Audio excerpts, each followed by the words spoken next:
어떤 종교든 헌금이나 또는 헌물하는 습관이 있습니다. 신자들이 드리는 것으로 그 종교는 유지되고 또 발전되어 갑니다.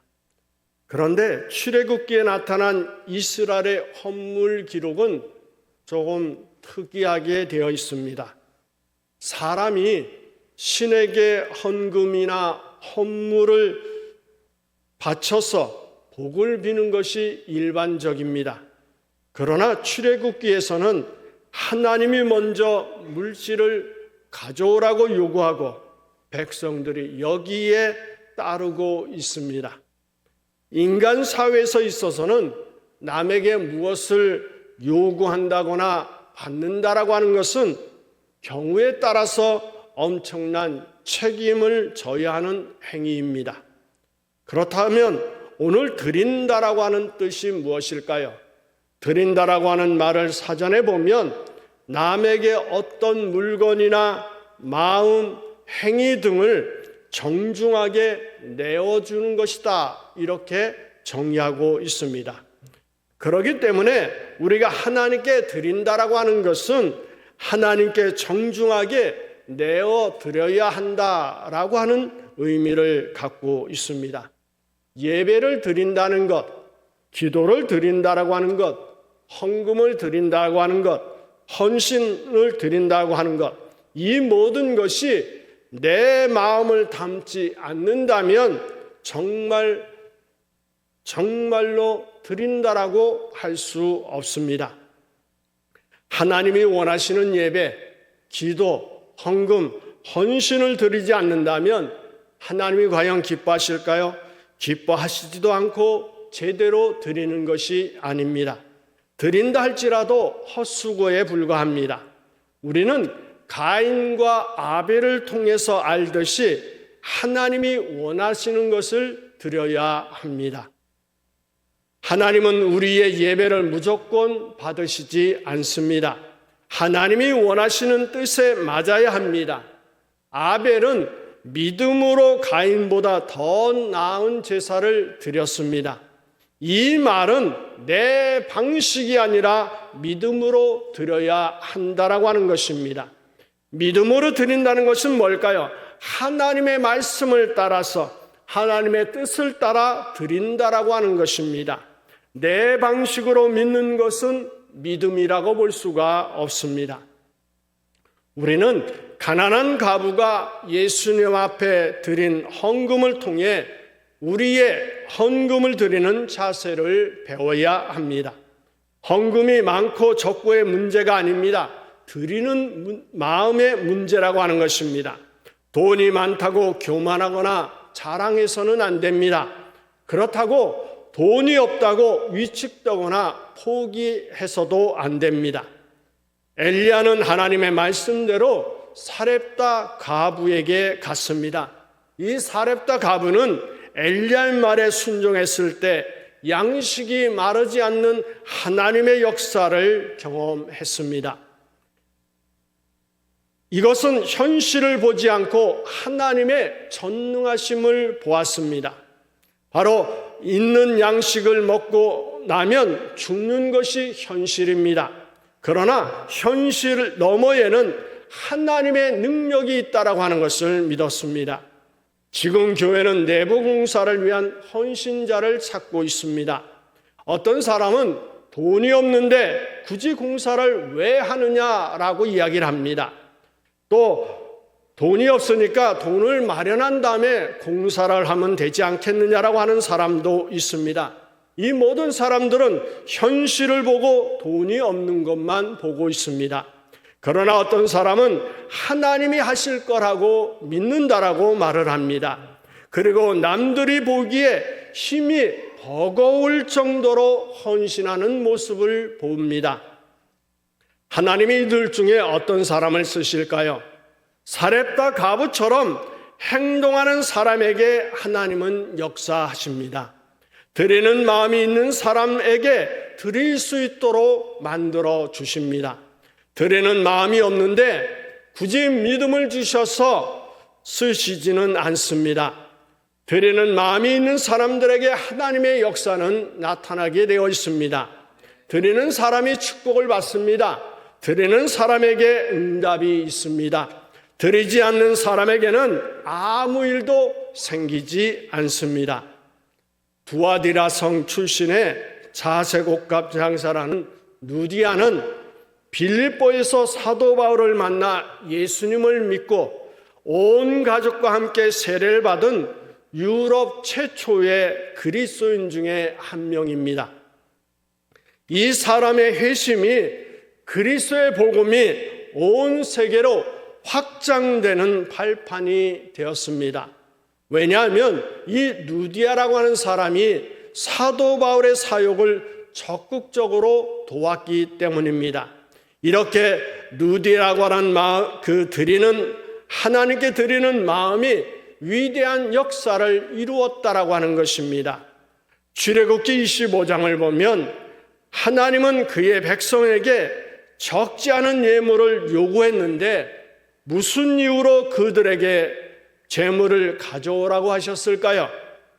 착오를 일으키지 않도록 목록까지 자세히 제시하시면서 그들에게 재물을 요구하는 것은 무슨 까닭일까요? 하나님이 이스라엘을 이집트의 종살이에서 구원한 대가로 요구하는 것일까요? 하나님은 인간에게 구원의 대가를 요구하시는 분이 아닙니다. 재물은 인간에게 필요한 것입니다. 하나님이 물건들이 필요해서 인간들에게 재물을 가져오라고 한 것일까요? 절대로 아닙니다. 하나님에게는 이런 물건들이 아무 소용이 없습니다. 모든 것이 하나님의 것이기 때문에 그렇습니다. 이런 물건들은 하나님이 필요한 것들이 아니라 결국은 인간들에게 필요한 것입니다. 이스라엘 백성들이 하나님을 섬기기 위해서 필요한 성막을 짓는 데 쓸 건축 자재였다라고 하는 것입니다. 이 성막이라고 하는 것은 이집트의 노예 생활에서 해방되어 독립된 공동체를 유지하기 위한 이스라엘 백성들의 민족 통합의 상징인 것입니다. 그러니까 사람들이 드린 헌물이라고 하는 것은 성막을 세우기 위한 건축 헌금인 것입니다. 그리고 이스라엘 백성들은 광야를 행진하면서 다른 민족들의 공격으로부터 자기들을 지키기 위해 성막을 중심으로 해서 방어진을 구축함으로 효율적인 군사 전술을 폈습니다. 이렇게 볼 때 성막이라고 하는 것은 이스라엘 백성 공동체가 가장 중요하게 지켜야 할 군사적 목표였다라고도 볼 수 있습니다. 그래서 성막을 짓는 것은 요즘으로 치면 국방을 지키기 위한 중요 시설을 만드는 것이었습니다. 이스라엘 민족이 성막을 짓기 위하여 재물을 가져온 것은 방위성금이다, 이렇게 볼 수 있는 것입니다. 그런데 이스라엘 백성들이 드리는 것은 기쁨으로 드린 헌납이라고 하는 사실을 우리는 기억해야 합니다. 민수기 31장 50절에서 54절에 보면 이런 내용이 있습니다. 우리 각 사람이 받은 바 금패물 곧 발목고리, 손목고리, 인장반지, 귀고리, 목고리들을 여호와께 헌금으로 우리의 생명을 위하여 여호와 앞에 속죄하려고 가져왔나이다. 모세가 제사장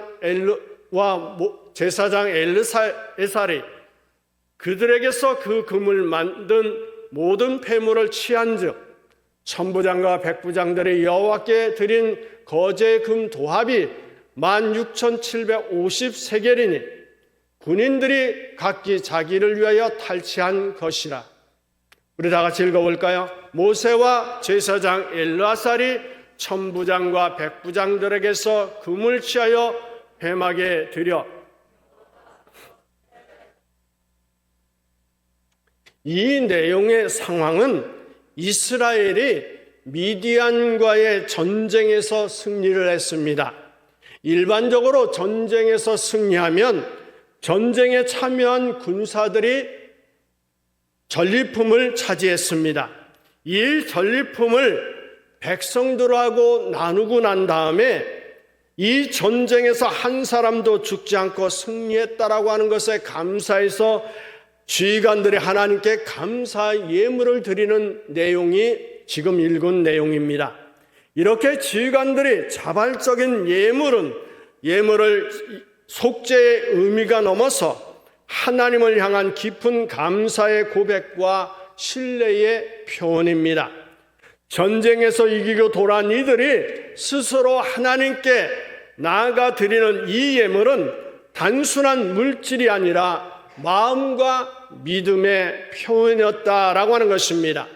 하나님은 자발적인 헌신을 기뻐하시며 의무적이기보다는 감사 예물을 드리는 것을 기념하신다라고 하는 내용으로 볼 수 있습니다. 여러분은 어떤 일이 잘 풀릴 때 그것이 내가 잘해서라기보다는 하나님이 보호하신 덕분이라고 고백하고 계십니까? 우리의 감사는 말에서 끝나는 것이 아니라 행동으로, 드림으로 이어질 때 더 깊은 헌신으로 변화될 수 있습니다. 오늘 본문은 제물들을 바치는데 한 가지 조건이 있는 것을 알 수 있습니다. 그것이 뭘까요? 즐거운 마음으로 바치는 사람에게만 받으라고 하는 것입니다. 억지로 걷는 것이 아니었다라고 하는 것입니다. 국가에 마땅히 내야 할 것을 내는 것은 세금입니다. 또한 감사의 마음으로 주는 것은 뭘까요? 선물이라고 합니다. 주기는 싫지만 이익을 바라고 할 수 없이 주는 것이 뭘까요? 뇌물이라고 하는 것입니다. 어떤 여집사님의 남편이 밤새워 고스톱을 해서 많은 돈을 땄는데 부인에게 미안하니까 이 도박해서 딴 일부를 11조를 바쳐라고 부인에게 주었습니다. 여러분 어떻게 생각하십니까? 엄밀히 보면 이것은 헌금이 될 수 없습니다. 왜 그럴까요? 단순히 그 돈이 고스톱에서 딴 돈이기 때문이 아닙니다. 그럼 왜 그럴까요? 부정한 돈이든 깨끗한 돈이든 인심 쓰듯이 바로 인심 쓰듯이 하나님께 바쳐서는 안 되기 때문입니다. 흔히 신앙생활을 하다가 돈 때문에 상처받는 경우가 있습니다. 교회에서 헌금을 할 때도 즐거운 마음으로 낼 수가 없고 억지로 내거나 마지못해 낼 수밖에 없는 처지가 되었다라고 하면 자신의 신앙을 재점검할 필요가 있습니다. 믿음의 사람은 하나님께 감사하며 제물을 드려야 합니다. 그러므로 제물을 바치는 것보다 항상 앞서야 할 것은 하나님의 은혜에 감사하는 마음이 있어야 합니다. 하나님의 은혜에 감사하는 마음이 있는 한 이스라엘 공동체의 생명 유지가 될 수 있었다라고 하는 것을 우리는 기억해야 합니다. 그러나 감사가 없을 때는 어떻게 됐을까요? 공동체가 무너진다라고 하는 것입니다. 모든 정성을 들여 온갖 금은 보화로 성막을 단정했지만 정작 성막 자체가 이스라엘을 지켜주는 것은 아니었습니다. 이스라엘을 지키는 것은 성막에 임재하시는 하나님이라고 하는 사실입니다. 이것은 오늘날도 마찬가지입니다. 교회가 아무리 화려하고 웅장하고 견고하더라도 그것이 살아계신 하나님과 무슨 상관이 있을까요? 하나님과의 관계는 물질로 규정되지 않습니다. 이스라엘을 참되게 결속시키는 것은 하나님에 대한 이스라엘의 마음의 자세였습니다. 그러나 세월이 흘러가면서 그들은 하나님이 주신 율법보다 자기들이 만든 사회 체계와 제도를 더욱 의지하게 되었습니다. 제도의 정착에 따라 어느덧 하나님의 은혜에 감사하는 마음은 사라지고 자기 계급이나 계층의 이익을 지키고 확대하려고만 했습니다. 성막을 통하여 하나님 중심으로 결속됐던 이스라엘 백성은 각자의 이익을 추구하는 자세로 변질될 때 이스라엘 백성은 서서히 허물어져 갔습니다. 온갖 노력을 다해서 훌륭한 교회를 지어놓고 정작 필요한 공동체로서의 믿음이 사라진 교회라면 그것은 멸망을 향하여 달려가는 이스라엘과 같습니다. 하나님께서는 모세를 통해 성막 건축에 필요한 재료들을 말씀하셨고 백성들은 그 말씀에 응답했습니다. 그들의 반응은 우리에게 진정한 헌신과 드림의 의미를 깨닫게 해 줍니다. 먼저 하나님께 드리는 마음에는 마음의 감동과 자원하는 마음이 있어야 합니다. 오늘 본문의 가장 중요한 핵심은 바로 마음이라고 하는 것입니다. 21절에 보면 마음이 감동된 모든 자와 자원하는 모든 자가 와서라고 이야기합니다. 그리고 29절에 가서는 마음에 자원하는 남녀 누구나 물품을 드렸으니 이것이 이스라엘 자손의 여호와께 자원하여 드린 예물이다라고 말씀하고 있습니다. 이스라엘 백성들이 예물을 드린 첫 번째 동기가 뭘까요? 마음의 감동이다 이렇게 말하고 있습니다.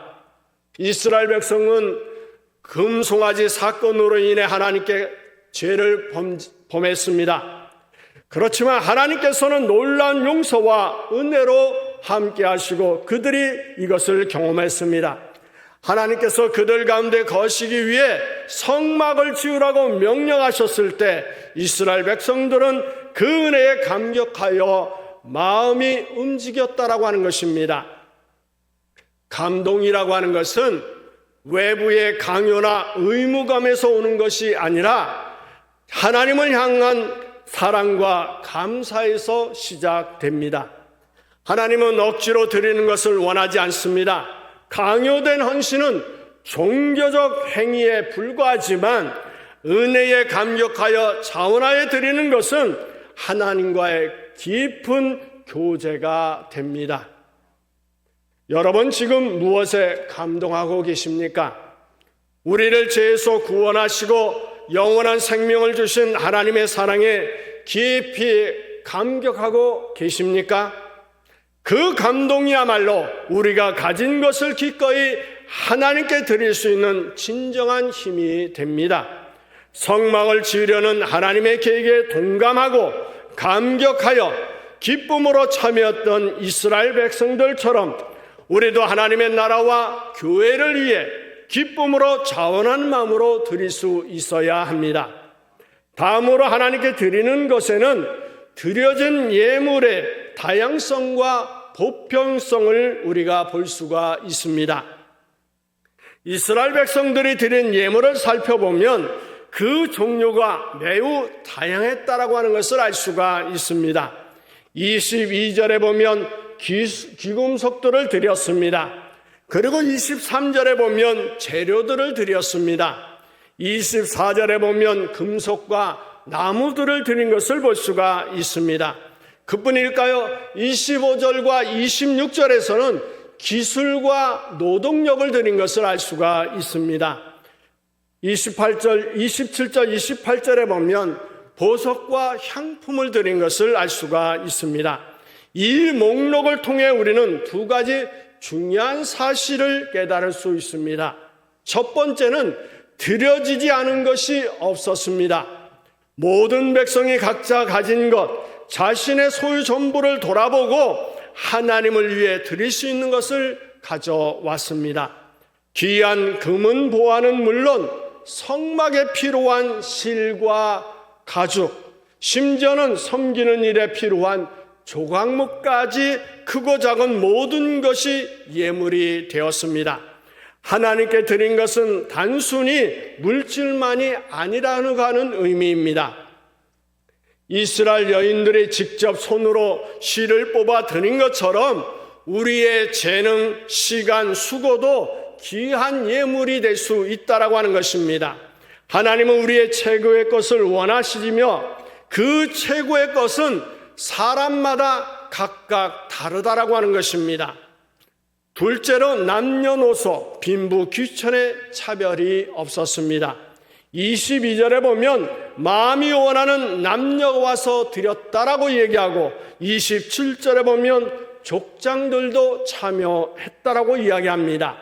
어린아이의 작은 예물부터 족장들의 값진 보석까지 하나님 앞에서는 드리는 마음의 크기가 중요할 뿐 예물 자체의 크기나 가치는 중요하지 않았다라고 하는 것을 알 수 있습니다.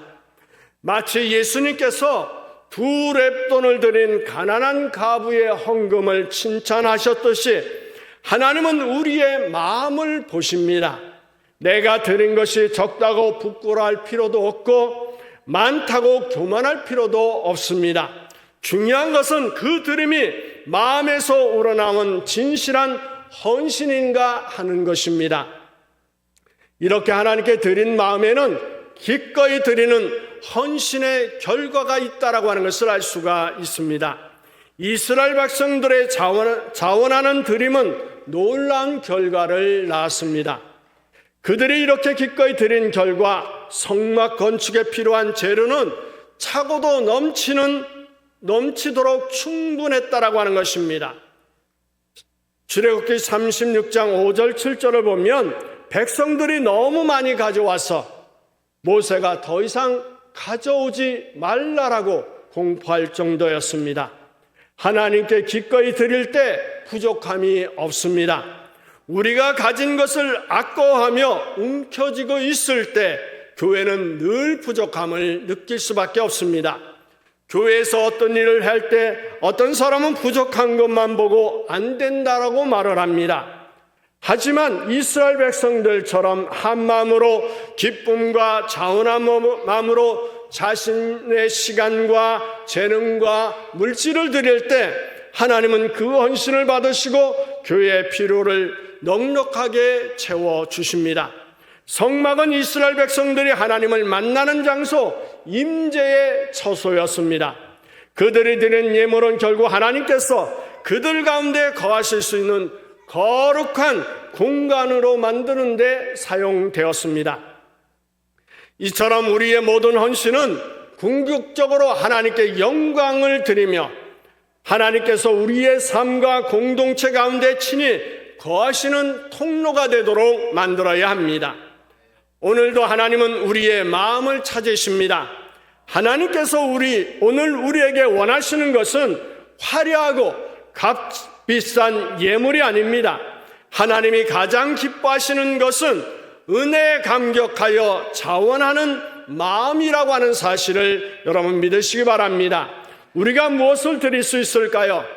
우리의 시간을 주님과 교제와 봉사를 위하여 기꺼이 드릴 수 있어야 합니다. 우리의 재능을 교회의 덕을 세우고 이웃을 섬기는데 아낌없이 드릴 수 있어야 합니다. 우리의 물질을 하나님의 나라와 의를 위해 감사함으로 드릴 수 있어야 합니다. 민수기 26장 26절에 우리 다 같이 읽어볼까요? 민수기 26장 61절을 다 같이 읽어보겠습니다.